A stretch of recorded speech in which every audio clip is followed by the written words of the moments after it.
हिंगोली जिल्ह्यात विद्यार्थी संख्या घटल्याने जिल्हा परिषद शाळांवर टाळं लागण्याची वेळ आली।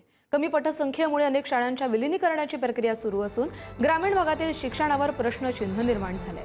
प्रशासनाचा दावा विद्यार्थ्यांना अधिक चांगल्या सुविधा देण्याचा असला तरी वाहतूक, सुरक्षितता आणि शिक्षणातील सातत्याबाबत पालक आणि शिक्षण तज्ज्ञांनी चिंता व्यक्त केली आहे। या संदर्भातले अपडेट घेऊया आपले प्रतिनिधी संतोष भिसे यांच्याकडून। संतोष, नक्कीच कस्तुरी, कारण हिंगोली जिल्ह्यातील जर परिस्थिती पाहायला गेलं तर हिंगोली जिल्ह्यामध्ये 876 ह्या जिल्हा परिषद शाळा आहेत। कारण हे शिक्षक जे आहेत काय या ठिकाणी कमी आहेत, कुठं विद्यार्थी संख्या कमी असल्यामुळं शाळाच बंद पडल्या आहेत। जवळपास जिल्ह्यातील 3 शाळा जे आहेत बंद पडल्या आहेत।